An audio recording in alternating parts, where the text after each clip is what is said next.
In 1930, Bridgeport was the largest city in Connecticut and one of the most productive industrial centers in the United States. More than 500 factories operated within the city limits, producing sewing machines, brass fittings, corsets, and ammunition.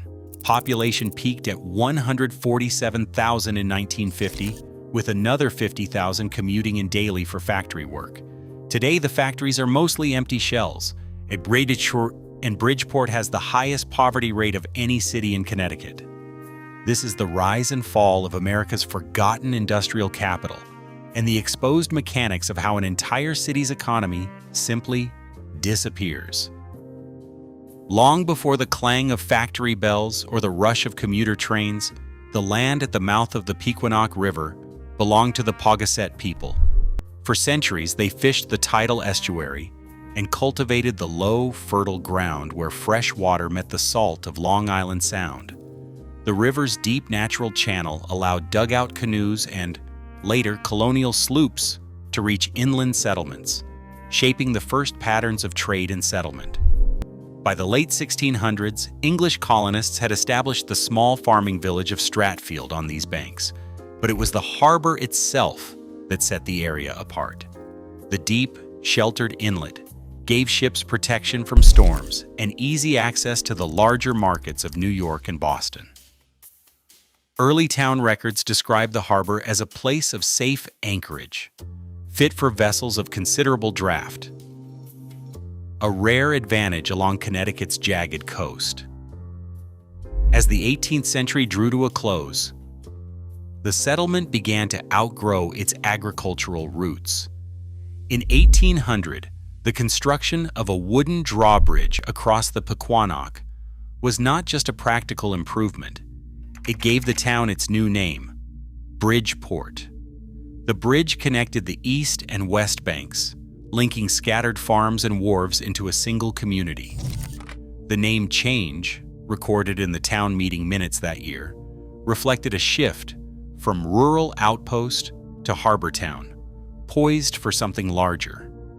The city's first civic charter, granted in 1836, formalized this transformation.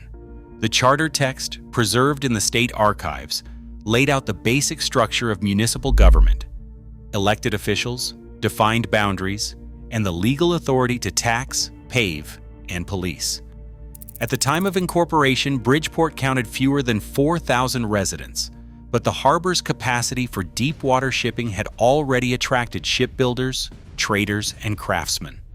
The town's wharves loaded timber, salted fish, and farm produce for coastal trade, while small workshops clustered near the waterfront. Natural geography and legal status combined to set the stage for rapid expansion. The harbor's depth and the city's new civic framework drew investment and population, establishing the prerequisites for the infrastructure and industrial development that would soon follow. The transformation from Paugussett land to incorporated city was not just a matter of new names or charters. It was the opening act in a story of growth, ambition, and eventually decline. The arrival of the New York and New Haven Railroad in December 1848 altered Bridgeport's prospects overnight. Iron rails now linked the harbor to New York City and the interior valleys, slashing travel times and multiplying the reach of local goods. Schedules from that winter showed daily freight and passenger runs, connecting Bridgeport's docks to the region's largest markets and drawing the attention of manufacturers who needed both water and rail to move raw materials and finished products. The Housatonic Railroad soon followed, branching north and funneling timber, coal, and farm produce through the city's wharves. But infrastructure alone did not guarantee growth. Bridgeport's leap depended on vision, and few figures shaped the city's trajectory more than Barnum. By the time the first train steamed into town, Phineas Taylor Barnum had already built a fortune as a showman, but he saw in Bridgeport a blank canvas for civic ambition. He purchased large tracts in what became East Bridgeport, subdividing and selling lots at prices meant to attract manufacturers and workers alike. Deeds from the 1850s bear his signature, offering generous terms to firms willing to build and hire locally.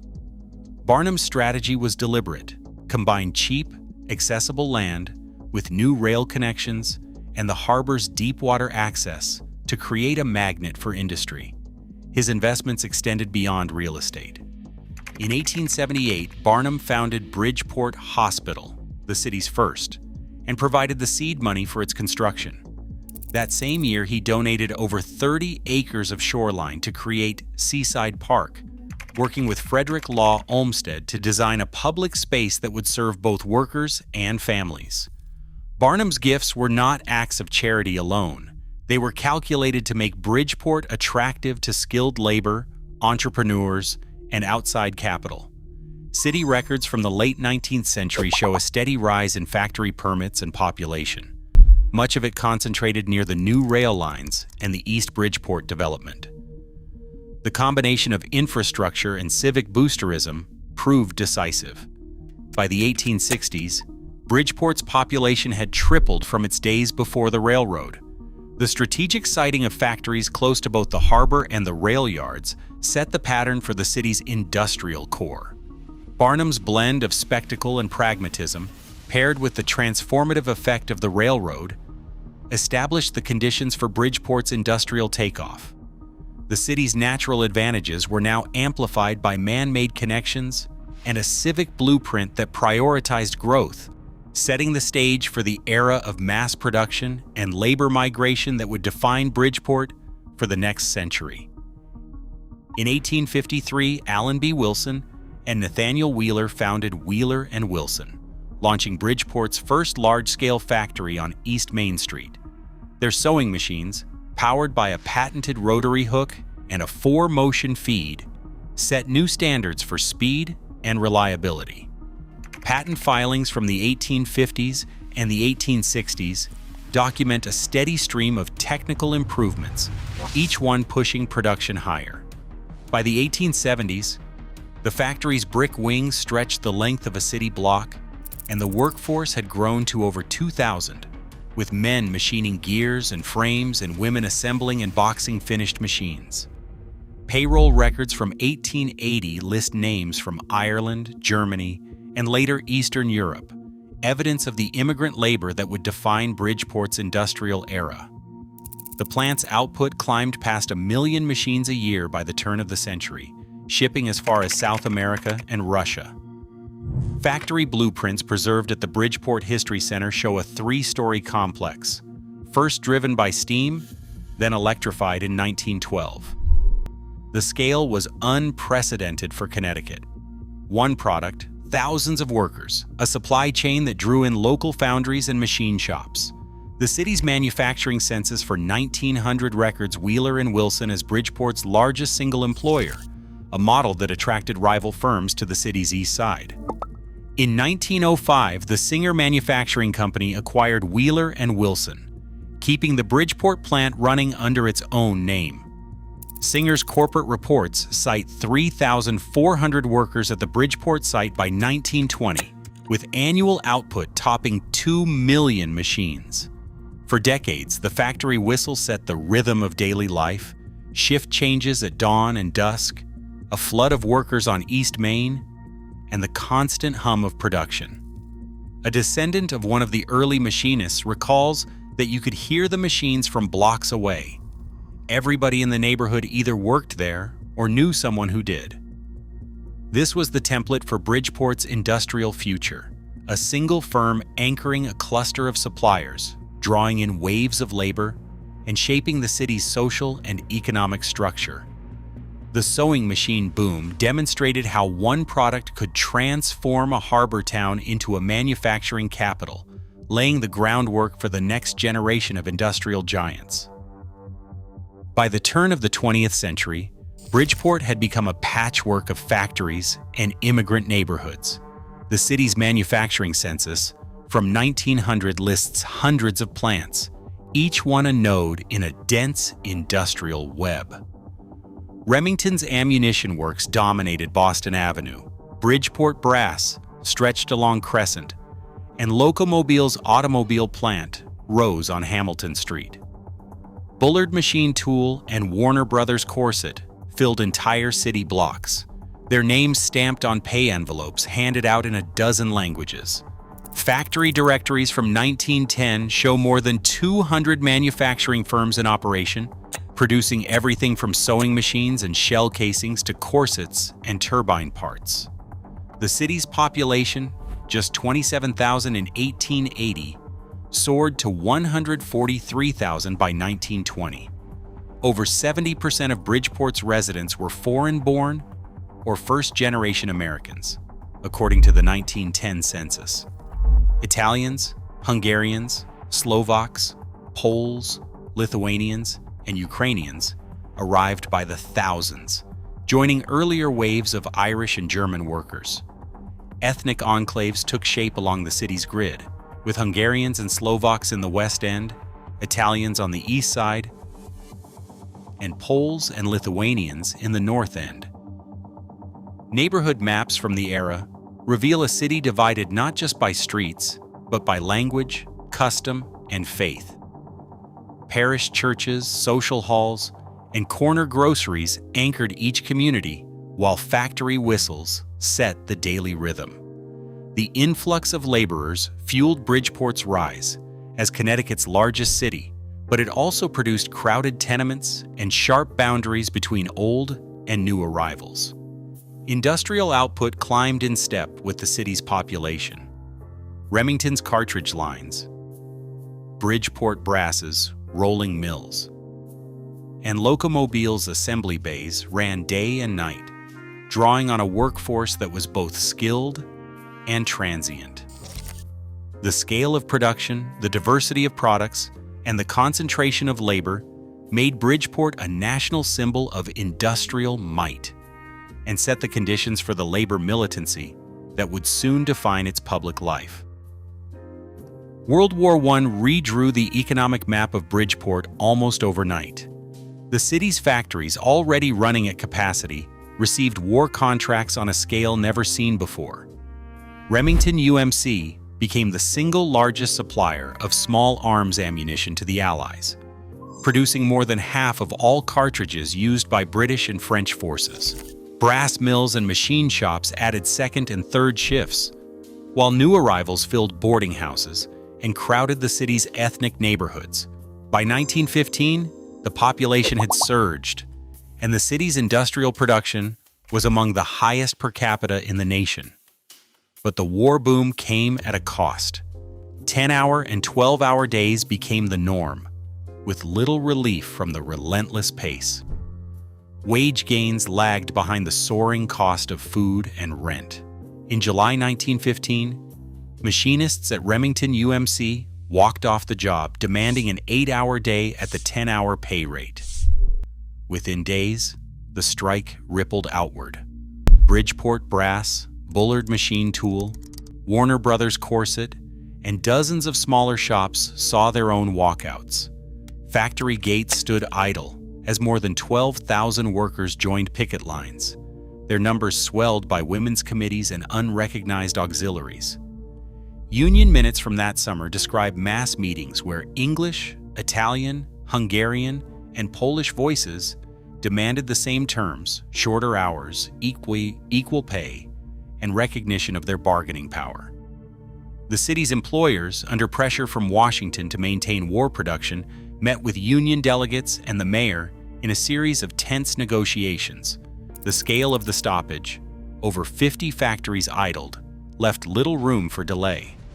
Factory owners conceded, agreeing to the 8-hour day and 10-hour wage, a victory that was soon codified in city ordinance. The Bridgeport Evening Farmer reported the outcome as a watershed. Workers had won not just a shorter workday, but a seat at the table. For the first time, organized labor had forced a citywide standard on the industrialists who had shaped Bridgeport's rise. Union representatives recorded the moment in their own words. "We did not win by accident. We won because we stood together, men and women, skilled and unskilled, native and immigrant." The 1915 strike established organized labor as a permanent force in Bridgeport's political life. setting the stage for the city's later experiments with municipal socialism and collective bargaining. The 8-hour victory was more than a concession. It was proof that the city's industrial power now rested not just on machines and contracts, but on the leverage of its workforce. Jasper McLeavy's election in 1933 brought a new political order to Bridgeport. A Scottish-born roofer who had spent years on the periphery of city politics, McLeavy ran as a socialist and won, defeating the entrenched Democratic machine in the depths of the Great Depression. His administration would last for 24 years, making him one of the longest-serving mayors in American history. City council minutes from his early years record a relentless focus on fiscal restraint. McLeavy refused to raise property taxes, cut municipal salaries, including his own, and insisted on balanced budgets each year, even as unemployment remained high and the city's needs multiplied. Annual budget reports from the 1930s and the 1940s show a pattern. City spending held steady or declined, while capital projects were funded only when cash was in hand. McLeavy's approach was austere. He famously declined to plow city streets after snowstorms, arguing that the sun would eventually do the job for free. Yet, under his watch, Bridgeport expanded public works in careful increments. Records from the Bridgeport Public Works Department detail the construction of new schools, libraries, and parks, projects paid for without incurring new debt. The city's bond obligations shrank, and by the late 1940s, Bridgeport boasted a AAA credit rating, a rarity among industrial cities battered by economic swings. McLeavy's policies extended beyond fiscal matters. He supported city-run utilities, including a municipal garbage collection system and public bathhouses, aiming to provide basic services at cost. Minutes from city council debates show heated arguments over these policies, but the socialist administration maintained its majority. During World War II, McLeavy's government coordinated rationing and civil defense, but resisted calls to expand city payrolls or take on new obligations. His critics accused him of neglecting city infrastructure and failing to invest in modernization. But supporters pointed to the city's solvency and the absence of corruption scandals that had plagued earlier administrations. The culture of frugality shaped Bridgeport's identity during these decades. A 1947 editorial in the Bridgeport Post observed that no city in Connecticut runs a tighter ship or spends a dollar more carefully than Bridgeport.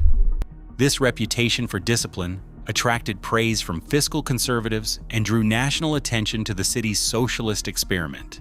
Yet, as the post-war boom faded and suburban growth began to siphon off residents and tax revenue, the rigid budgetary culture would become a constraint. McLeavy's era stands out as a period when political ideology and administrative practice aligned to produce both stability and inflexibility, a legacy that would shape Bridgeport's response to the challenges of the second half of the 20th century. A contemporary labor historian notes, McLeavy's socialism was more about honest government and balanced books than about radical change. But for a generation, it gave Bridgeport something rare among American cities, a sense of order in an age of upheaval. By the early 1940s, Bridgeport stood at its absolute height as an industrial city. The demands of World War II pushed production to levels never seen before or since. Factory directories from 1943 list more than 500 manufacturing plants operating within city limits, an industrial density rivaled by only a handful of American cities. Every major avenue and side street echoed with the shift changes and machinery of round-the-clock war work.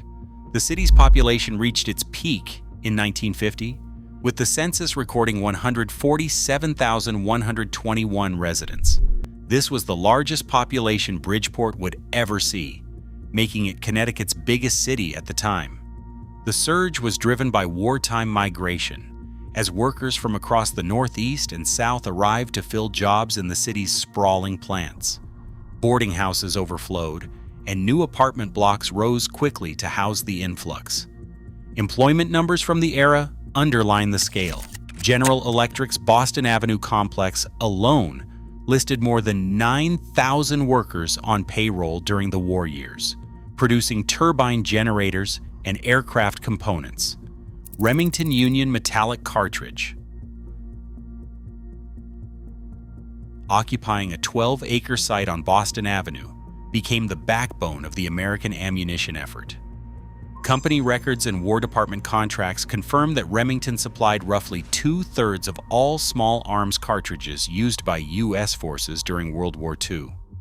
The plant ran 3 shifts a day, its lines staffed by men and women, many of them recent arrivals, or the children of immigrants who had settled in Bridgeport during earlier decades. Across the city, the numbers were staggering. Bullard Machine Tool delivered tens of thousands of precision lathes for aircraft engines. Bridgeport Brass expanded its rolling mills to produce shell casings and vital electrical components. Warner Brothers Corset, repurposed for the war, manufactured medical dressings and military gear. The city's Chamber of Commerce reported that, by 1944, Bridgeport factories held more than $500 million in active war contracts. The total industrial workforce approached 70,000, more than half the entire population.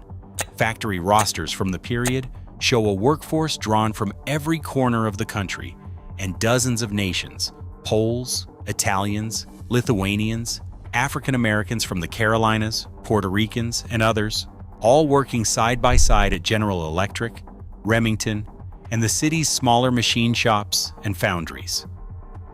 For a brief period, Bridgeport's productive capacity was unmatched. The city's output was so significant that some wartime planners called it the Arsenal of Connecticut. But beneath the surface, the foundations were already shifting. The war effort masked growing vulnerabilities, aging plants, over-reliance on military contracts, and a housing stock stretched to its limits. As the war ended and federal contracts dried up, the city's industrial order would face pressures it was not built to withstand. The high point of the 1940s would prove impossible to sustain. The Connecticut Turnpike opened to traffic in 1958, slicing through Bridgeport's east side and connecting the city more directly to New York and New Haven. State Department of Transportation records from the period show traffic on the new highway quickly exceeded projections, with daily vehicle counts surpassing 40,000 by the early 1960s. For city planners, the turnpike was a double-edged sword. It offered unprecedented mobility, but also made it easier for middle-class families to leave for nearby suburbs. Tax rolls from the 1960s document a steady migration of homeowners to Trumbull, Fairfield, and Monroe, draining Bridgeport's property tax base and shrinking the pool of retail customers downtown. Department store receipts tell part of the story. DM Red, a flagship retailer that had anchored Main and Broad Street since the late 19th century, saw annual sales peak in the 1950s before entering a long decline. By the time Red closed its doors in 1981, the downtown shopping district had lost more than half its retail traffic, according to city economic reports. Malls in Fairfield and Trumbull, accessible by car in minutes, drew shoppers away from Bridgeport's core. Commercial vacancy rates climbed, and once crowded sidewalks emptied out on weekends. City planners at the time warned of a growing fiscal imbalance. Internal memos from 1975 cite declining sales tax receipts and a rising share of tax-exempt properties, including churches and hospitals, as signs of a looming budget crisis. The migration of retail and residential wealth out of the city left Bridgeport increasingly dependent on a shrinking industrial and commercial tax base. The turnpike, intended as a tool for growth, had instead accelerated the outflow of resources and undermined the city's ability to fund services. The hollowing of downtown retail was not an isolated trend. It was an early symptom of the deeper economic erosion that would soon threaten the factories themselves. The shutdown of Bridgeport's industrial core unfolded over decades, but its effects landed with mathematical precision. Singer, once the world's largest sewing machine factory, closed its East Main Street plant in 1955. Remington Union Metallic Cartridge, which had employed thousands on Boston Avenue, ceased operations in 1971. General Electric, after decades as the city's largest employer, began shifting production south in the 1970s. By the early 1980s, the Boston Avenue complex was mostly shuttered. Bridgeport Brass, supplier of metal for the nation's war machines, held on until 1990 before locking its gates for the last time. Employment records chart the collapse in numbers. In 1950, nearly 70,000 Bridgeport residents worked in manufacturing. By 1980, that figure had fallen below 20,000. The city's total payroll shrank as each closure rippled outward, erasing not only factory jobs, but the small shops, service firms, and trades that depended on industrial wages. The census of 1980 recorded a poverty rate above 20%, double the statewide average. By 1990, more than a quarter of Bridgeport's children lived below the poverty line. Former city finance officials recall the impact in stark terms. Tax rolls shrank as factories went dark, and commercial properties emptied out. With each plant closure, the city lost not only direct jobs, but also millions in property tax revenue. Budget memos from the late 1980s show a growing gap between obligations and income. The municipal payroll, once funded by industrial prosperity, became a source of financial strain. Public services were cut, infrastructure repairs deferred, and school budgets slashed. Food pantries and shelters reported record demand. The collapse was not sudden, but it was relentless. Where once shift changes sent thousands streaming into the streets, now empty parking lots and boarded windows marked the city's industrial corridors. As the last major plants closed, Bridgeport's economic foundation disintegrated, leaving behind a population with fewer options, lower incomes, and a city government teetering on the edge of insolvency. On June 6, 1991, Mayor Mary Moran signed her name to a Chapter 9 bankruptcy petition and delivered it to the United States Bankruptcy Court in Hartford. The filing, entered as case number 91B0012, was the first time a major New England city sought federal protection from its creditors. Bridgeport's petition listed $250 million in liabilities and $180 million in assets, with a projected deficit that made continued operations mathematically impossible. The city's legal team, led by outside counsel retained weeks earlier, submitted supporting affidavits detailing unpaid bills, overdue payroll, and the exhaustion of all available credit lines.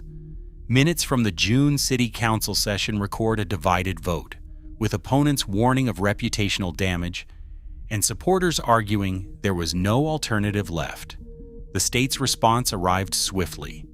On July 15th, the Connecticut Attorney General's office filed a brief arguing that Bridgeport was not technically insolvent under federal law, since the city could still raise taxes or cut services further.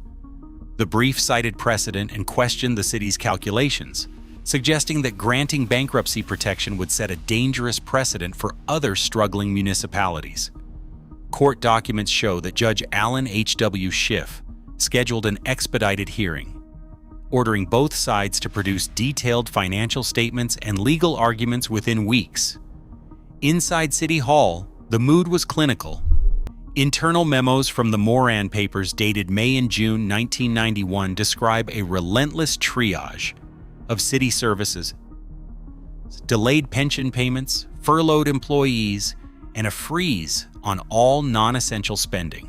The finance department's ledgers, submitted with the bankruptcy petition, showed unpaid vendor invoices stretching back months. Council minutes from late June capture the sense of finality. The city had reached a point where traditional remedies, such as state loans, budget cuts, and tax hikes, could no longer bridge the gap. On August 1st, Judge Schiff issued his ruling. The court dismissed the petition, agreeing with the state that Bridgeport's financial distress, while severe, did not meet the legal threshold for bankruptcy. The official docket entry closed the case, and the city was left to manage its obligations without federal protection. The filing and its abrupt dismissal became a matter of public record, a stark acknowledgement that the industrial era's collapse had left Bridgeport not just diminished, but institutionally exposed. The city's search for a replacement economic foundation would begin under the shadow of that failed petition, with no legal shield against the consequences of decline. Bridgeport's new economy is built atop the ruins of its old factories. Hospital payrolls now dominate the city's employment rolls.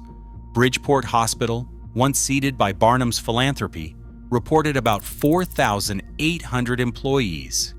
In 2023, the average wage, $28.50 an hour, places many hospital workers above the state's median. But the majority of these jobs are in nursing, administration, or support services. Not the unionized trades that once filled the city's machine shops. A hospital human resources manager describes the workforce as diverse, steady, but stretched thin, with turnover rates higher than in the industrial era. The hospital's expansion has brought new construction and a steady flow of patients, but it cannot absorb the thousands displaced by factory closures. On the site of the old Remington Arms plant, the city built Harbor Yard Stadium in 1998. For nearly 2 decades, baseball filled the stands and provided work for about 350 seasonal employees each year. Ushers, vendors, groundskeepers, earning around $15 an hour. The stadium's jobs, while visible, were never numerous or permanent. When the Bluefish left in 2017 and the site shifted to concerts and events, employment shifted again, with short-term contracts replacing year-round roles. The largest new employers on former industrial land are logistics firms. Amazon's fulfillment center and FedEx Ground together employ about 2,000 people, most earning between $16 and $17 an hour. These jobs offer few benefits, little security, and limited upward mobility. The contrast with the old factory payrolls is stark. Bridgeport's manufacturing jobs once paid well above the state average and supported entire neighborhoods. Today's replacement jobs are more precarious and less likely to build lasting community ties. The city's economic base has shifted, but the wages and stability that defined Bridgeport's industrial era have not returned. Bridgeport's population stands at 148,654, according to the 2020 census. The city is now one of the most diverse in Connecticut, with Hispanic, African American, and West African immigrant communities making up the majority.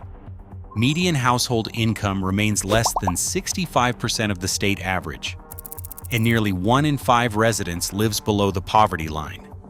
The gap between Bridgeport and its suburban neighbors is visible in school funding, housing conditions, and the persistence of vacant lots where factories once stood. Yet fragments of the city's industrial and civic past still shape the landscape. The Barnum Museum, with its ornate facade, endures on Main Street, though much of its collection is in storage after storm damage. The Arcade Mall, one of the oldest covered shopping arcades in the country, houses small businesses under a glass roof that once sheltered crowds of downtown shoppers. The Bijou Theater, first opened in 1909, still hosts performances, even as the blocks around it have thinned out. Seaside Park, designed by Frederick Law Olmsted with land donated by Barnum, remains a public space where families gather on summer weekends. A preservationist who has spent decades cataloging Bridgeport's landmarks describes the city as a place where memory and neglect coexist. Old factory facades are repurposed as apartments or left bricked up, their names still faintly visible above sealed entrances. Social halls and ethnic clubs have closed, but the street grid and church steeples trace the outlines of vanished neighborhoods. The physical remnants stand as evidence of a city built for a different scale of life, one that has not been fully replaced, and whose absence is measured in both lost wages and lost cohesion. Bridgeport's transformation exposes the reality behind America's industrial decline. No modern industry has matched the wages, stability, or civic cohesion once forged in its factories. Today, the city's median household income remains less than half of nearby Fairfield counties, and poverty rates exceed 20%. What was lost here is not just economic power, but a blueprint for urban resilience, one that American cities still struggle to replace. The consequences are visible in every abandoned lot.